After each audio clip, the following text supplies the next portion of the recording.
Dua të rikthehem dhe pak në këtë moment që po kalon Shqipëria, bota, nuk e di si është në Spanjë, për shembull, ka një vëmendje ndaj çfarë po ndodh, cila është vëmendja, se në Shqipëri ne jemi popull politik, flasim të gjithë për Trumpin. Për çfarë po ndodh në botë, sigurisht që ka. Spanja ka këtë. Po, sigurisht që ka. Të paktën në media shoh, domethënë, po edhe në njerëzit, ndonjëherë dëgjoj edhe në kafe dhe nga njerëz të thjeshtë. Që ka një shqetësim. Gjëja për cilën tani po flitet shumë në Shqipëri është lufta. Njerëzit flasin për luftën me normalitet dhe thonë që shumë prej gjërave të dikurshme, dhe madje e shoh njerëz që intervistoj, duheshin bërë. Do thënë armët, armatimi, ushtria, komandimi, gjithçka. Dhe prandaj thash faktin që në të gjitha këto intervista që unë po marr përmendet babai juaj edhe roli i tij në atë që quaj diktaturë në Shqipëri, por që quaj edhe ndërtimi i një shteti. Ju duket kjo një lloj dëshire që kanë njerëzit për të marrë me llafe? Pse e bëjnë këtë shqiptarët, që rikthehen në kohë dhe thonë që po, ajo kohë ishte... Po ka njerëz që kanë nostalgji për atë kohë, ndoshta edhe nga zhgënjimi që ndjejnë, domethënë, prej kohës tanishme, prej kohëve të sotme, por edhe nga harrimi, mund jetë, po edhe në një farë lidhje ndoshta edhe ideologjike që mund ta kenë të trashëguar, të përcjellë nga prindja apo nga gjyshi, apo domethënë varet se nga vijnë këta njerëz. Nuk besoj të jenë nga ata që kanë vojtur. Po. Domethënë njëri që ka vojtur kur nuk do thoshte që bunkerët duheshin, që armatimi duhej, ai s'do fliste. Jo, është tjetër gjë. Bunkerët është tjetër gjë, ka të bëjë me atë delirin e autoizolimit. Edhe armatimi që këtë, domethënë, Shqipëria do përballonte një sulm të një kohëshëm të NATO-s e Traktatit të Varshavës.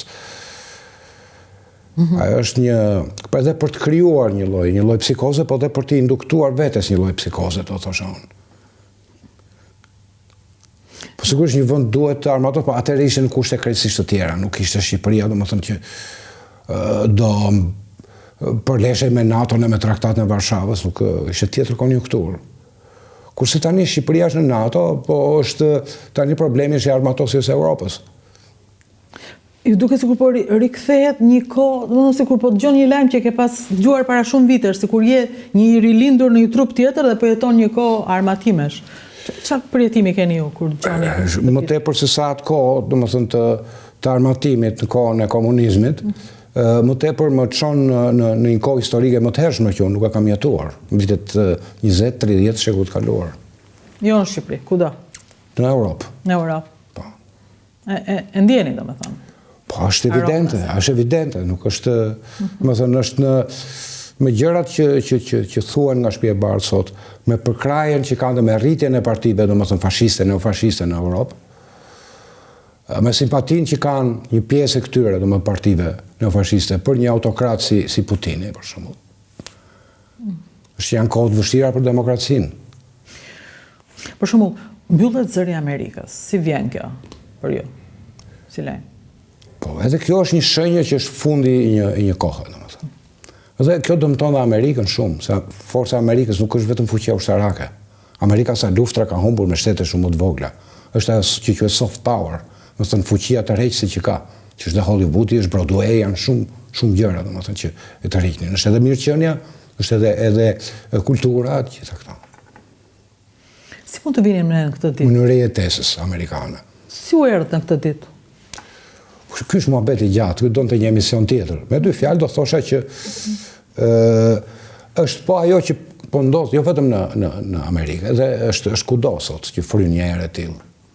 Mendoj që kjo vjen pikërisht nga ajo që quhet neoliberalizëm, domethënë tkurrja e shtetit mirëqenies dhe si thuash një lloj çrregullimi i tregut dhe një shpërndarje e padrejtë e pasurisë. Ju jeni majt? Po. Po jo i majt si Partia Socialiste. Partia Socialiste s'ka asgjë të majt. Çfarë ka Partia Socialiste? Partia Socialiste është një parti neoliberale si të tjera, domethënë. Si gjithë të tjera, dhe i përshtatet kohës. Nuk ka shumë ndryshim nga PD-ja në këtë drejtim. Nuk. Kurse socialdemokracia skandinave për shembull është krejt tjetër gjë. Në Spanjë për shembull janë të majt? Po është Partia Socialiste, pastaj ka parti që janë më të majta, se Partia Socialiste janë në koalicion me të. Sot. Ju keni njohur personazhet nga afër, personazhet që dominojnë politikën shqiptare, si Berishën edhe Rama, besoj. Po, e kam njohur. Besoj më shumë Raman. Po. Ka ndryshuar shumë? Si? Ka ndryshuar shumë? Po, pushteti ndryshon, sigurisht. Kjo siç duket është, që pushteti ndryshon, njerëzit e takoni përsëri Raman. Ka cakoj se kam takuar. Ndërsa Berishën? Berishën e kam takuar në fillim në dola nga burgu, në Tenjishin, kam takuar 1-2 herë, ishte lideri i opozitës në atë kohë. Edhe kaq, nuk është se mbajtet më rëdhane, përsa kohë në 97-a ishte një për arsyeve që... Po, as më përpara, domethënë nuk e kam, mbas në Tenjishit nuk e kam takuar më. Po Tirana, si është? Shqipëria, si është? Tash edhe kjo donë të njohur ti. Po jo, sa erdhën nga... Ju tani keni ardhur, ju dy keni ardhur praktikisht, edhe kjo Shqipëria si kur dyshon me ditë. Ka gjëra që janë më mirë, ka gjëra që janë më keq. Ka një lloj sistemimi të qytetit, të qendrës, një lloj glamori, ka më shumë drita, rrugët më të mira, po nga ana tjetër janë këto kullat që janë krejt, janë absurde. Janë absurde, janë të frikshme. Të frikshme? Të frikshme, ja. Po, kur shoh ato mendoj për Serkasin që thot lidhjen me Dajtin. Ndërkohë, edhe kjo do një emision tjetër, po unë po e bëj si pyetje, është në burg një djalë i cili drejtoi Bashkinë e Tiranës dhe lideri i opozitës Berisha e përmend gjithmonë fatin e tij si një fat e ngjashëm me të babait tuaj. Po, s'ka lidhje fare, është tjetër situatë dhe të tjera shkaqe janë këto. Po i çbëj dhe kthehem te e kaluara edhe për një gabim të madh në fakt, po duke ditur sa ju doni të dini që e ndiqni këtë ekran, po nuk mund të bësh pyetje që duke bezdisur, kjo është e qartë. Dhe për më tepër kur ftesa është për një libër.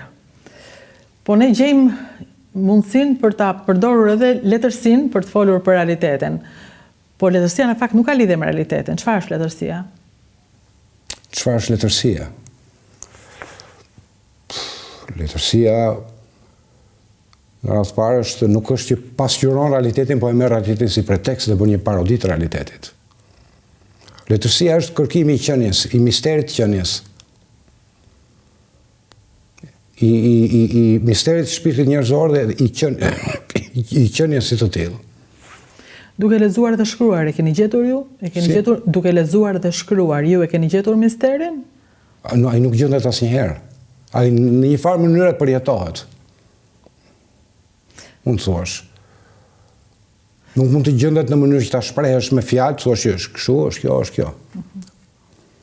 Përveç se duke shkruar një libër tjetër.